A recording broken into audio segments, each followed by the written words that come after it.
bersama-sama juga menginap dan tinggal di pesantren besar. Sekali lagi mohon maaf kalau ada kekurangan. Terima kasih sekali lagi atas kehadirannya. Wassalamualaikum warahmatullahi wabarakatuh. Waalaikumsalam warahmatullahi wabarakatuh.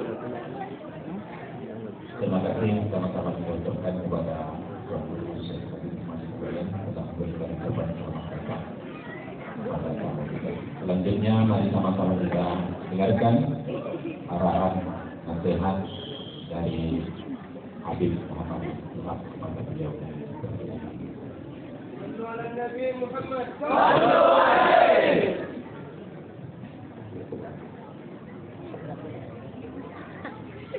Assalamualaikum warahmatullahi wabarakatuh. Waalaikumsalam warahmatullahi wabarakatuh. Bismillah walhamdulillah wassalatu wassalamu ala rasulillah wa ala alihi wa sahbihi wa mawala. Terima kasih, jazakumullahu khairan jazaa. Satu kebahagiaan bagi kami pada malam hari ini kami bisa hadir bersilaturahim dengan guru kita semua, orang tua kita semua, yaitu Syekhul Walid Buya Ismail Rajan Allah Ta'ala wara'ah. Maka Allah bituli hayatih wa nafa'ana bi'ulumih. Amin. Amin. Malam hari ini saya datang tidak sendiri. Di samping kiri saya adalah Kiai Haji Ahmad Sobri Lubis.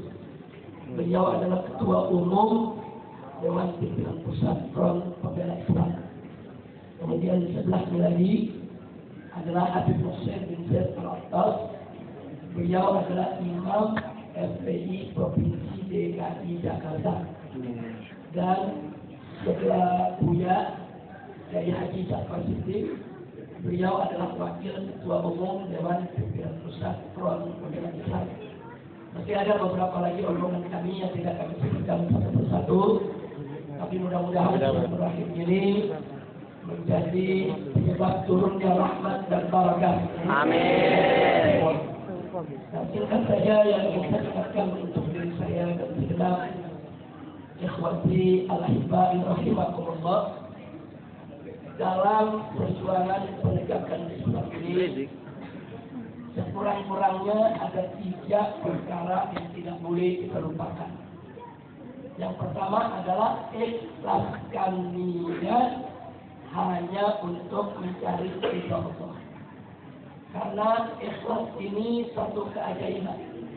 Manakala seseorang itu sudah ikhlas, maka yang sulit menjadi mudah. Sesuatu yang mungkin pada awalnya kita pikir tidak mungkin, menjadi mungkin. Dan ikhlas itu adalah obat kejenuhan. Orang kadang-kadang dalam berjuang suka datang saat-saat jenuh, saat-saat lelah. Nah ini kalau dibiarkan bisa mengantarkan kepada keputusasaan. Tapi manakala kita ikhlas, maka ikhlas adalah obat kejenuhan dan benteng daripada keputusasaan. Makanya pantas kalau Allah ingatkan dalam Al-Quranul Karim, Faqala Ta'ala, wa ma umiru illa liya'budullaha ikhlas. Dan kemudian yang kedua, yang tidak boleh kita lupa adalah kita harus serius kalau ingin memenangkan agama Allah. Karena Allah sudah berjanji dalam Al-Quran Al-Karim, Faqala Ta'ala, in tansurullah yansurkum wa yuthabbit aqdamakum. Jika kamu sekalian sungguh-sungguh memenangkan Allah, maksudnya memenangkan agama Allah, niscaya Allah pasti akan memenangkan kamu sekalian. Ini janji Allah. Innallaha la yukhliful mi'ad. Allah tidak pernah dan tidak akan pernah mengingkari janjinya. Jadi kalau kita serius, kita tekun, betul-betul kita jalani dengan penuh keikhlasan, Allah akan bukakan jalan untuk kita semua. Makanya Allah katakan dalam ayat yang lain, alladzina jahadu bina lanahdiyannahum subulana. Dan mereka-mereka yang berjuang di jalan kami, kata Allah, lanahdiyannahum subulana. Niscaya akan kami tunjukkan kepada mereka subulana. Allah tidak mengatakan sabilan. Allah mengatakan subulana. Artinya apa? Berapa banyak jalan-jalan yang akan dibuka oleh Allah. Jadi kalau ikhlas kita berjuang untuk membela Allah, Jalan ini yang tertutup, yang ini Allah buka. Yang ini tertutup, yang itu Allah buka. Yang ini udah nggak mungkin Allah buka jalan yang lain-lain. Itu janji Allah dalam Al-Quranul Karim. Dan yang ketiga, yang tidak boleh kita lupakan adalah dalam perjuangan kita harus berjamaah, bersatu padu. Allah katakan dalam Al-Quranul Karim Qala Ta'ala wa'tasimu bihablillahi jami'an wa la tafarraqu. Berpegang teguhlah kamu sekalian kepada hablullah, kepada agama Allah, kepada tali Allah, kepada ketentuan Allah, kepada aturan Allah, kepada hukum Allah. Wala tafarraqu, dan jangan sekali-kali kamu bercerai-berai. Nah, ini ada hal yang menarik. Kita tahu selama ini bahwa persatuan dan persaudaraan itu adalah sumber kekuatan. Tapi tolong dicatat, ternyata kalau kita cermati, kita pelajari, kita praktekkan di lapangan perjuangan, itu yang namanya persatuan dan persaudaraan bukan hanya sekedar sumber kekuatan, tapi ada yang lebih dahsyat lagi. Sebagaimana disabdakan oleh Nabi kita al-Qur'an Nabi sallallahu alaihi wasallam, "Alaikum bil jamaah fa inna yadallahi ma'al jamaah." Di mana Nabi mengatakan alaikum bil jamaah. Wajib atas kamu sekalian untuk apa? Untuk berjamaah, berjuang bersama, bersaudara, bersatu, bahu membahu. Kenapa? Fa inna yadallahi ma'al jamaah. Karena sesungguhnya pertolongan Allah ada pada kebersamaan. Nah, ini pertolongan Allah itu lebih dahsyat daripada sekedar kekuatan yang kita bangun. Kenapa? Sebab sekuat apapun tenaga kita, sekaya apapun harta kita, sebanyak apapun jumlah kita, sehebat apapun semangat juang kita, kalau tidak ada pertolongan dari Allah, semua akan sia-sia. Tapi sebaliknya, semiskin apapun harta kita, sedikit apapun jumlah kita, selemah apapun tenaga kita, saudara, manakala ada pertolongan Allah bersama kita, maka musuh yang sehebat apapun tidak akan pernah mampu untuk mengalahkan kita. Itu dahsyatnya pertolongan Allah. Nah, maka itu tadi saya katakan, rahasia kebersamaan itu bukan hanya sekedar sumber kekuatan, tapi juga merupakan sumber pertolongan Allah. Nah, itu yang terjadi akan selama ini kita lihat. Bagaimana aksi 212 khususnya yang dihadiri oleh lebih dari 7 juta umat Islam, hampir 8 juta orang. Sudah, itu gak mungkin terjadi tanpa pertolongan Allah. Mustahil itu bisa digelar tanpa karunia Allah. Loh, bagaimana tidak karunia Allah, sudah? Itu aksi 212 digemosi, dilarang, diteror, diintimidasi. Di mana-mana, dari pusat sampai ke daerah. Tapi begitu datang waktunya, tetap saja aksi tersebut diberkahi oleh Allah dan mendapatkan kesuksesan yang luar biasa. Nah, karunia siapa itu? Allah. Siapa? Allah. Tangan siapa? Allah. Siapa yang maha besar? Allah. Allah.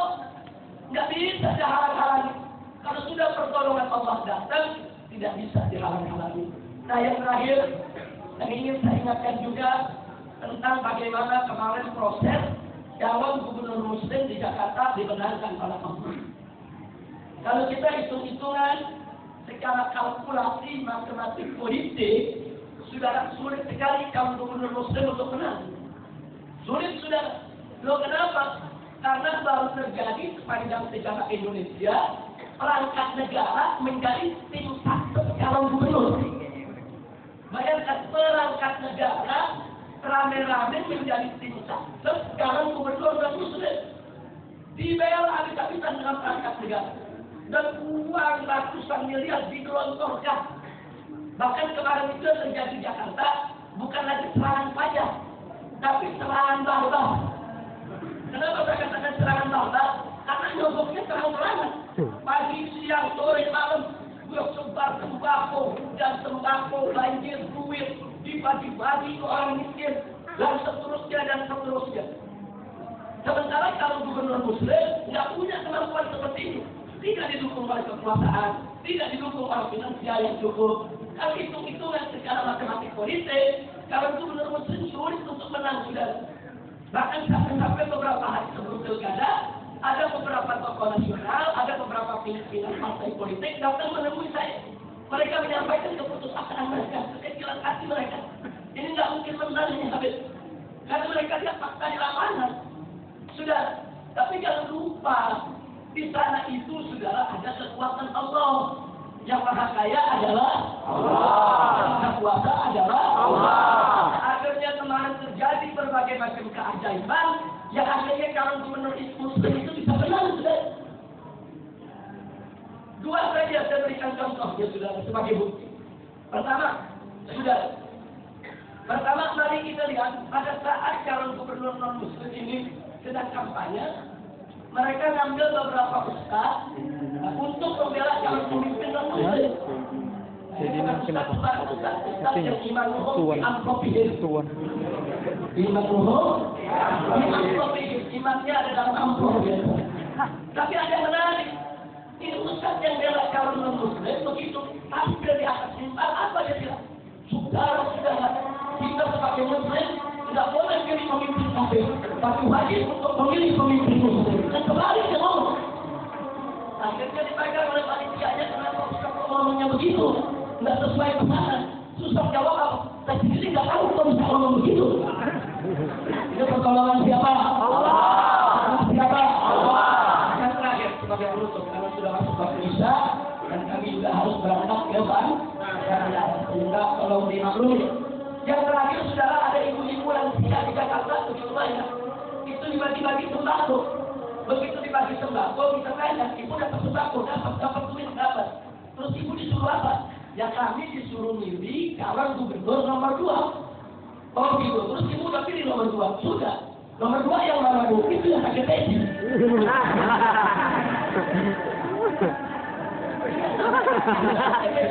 Ini nomor 3, bukan nomor 2. Ini ibu nonton nggak ada nomor 3, calonnya cuma 2. Saya berkata, ini ada yang nomor 1, yang nomor 2, betul yang nomor 2. Yang tumbang mereka yang dapat suara yang Muslim. Alhamdulillah. Saya tanya, anugerah siapa? Allah. Siapa? Allah. Pertolongan siapa? Allah. Apa yang maha besar? Allah. Apa yang maha kuasa? Allah. Apa yang maha agung? Allah. Takbir. Allah. Sallu ala Nabi. Itu saja yang saya sampaikan. Sebetulnya kalau waktu masih banyak, Buya kita mau lebih lama di sini, kalau perlu bermalam di sini, tapi insya Allah dalam waktu dekat nanti saya dan kawan-kawan dari DPP DPI akan berkunjung secara khusus ke pondok pesantren Abu Salam. Semoga Abu Salam ini Allah jadikan ma'had dan soleh. Murah, barakat. Mudah-mudahan dari pondok pesantren ini Allah keluarkan al-qawajirus salihah. Yang baik untuk Allah dan Rasulnya, berkorban apa saja untuk agamanya, dengan niat wal kulli niatin salihah wa hadratin Nabi Mustafa sallallahu alaihi wasallam. Al-Fatihah.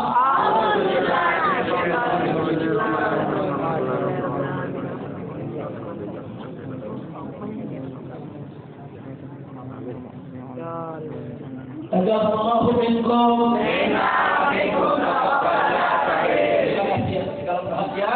Mohon maaf atas segala kekurangan ini. Terima kasih Bu ya. Luar biasa ini malam udara cicip makanan yang terheran. Melihat tempatnya juga bagus. Terima kasih. Jazakallahu khair. Wallahul muwaffiq ila aqwamit thoriq. Wassalamualaikum warahmatullahi wabarakatuh. Waalaikumsalam warahmatullahi wabarakatuh. Takbir. Allahu Akbar.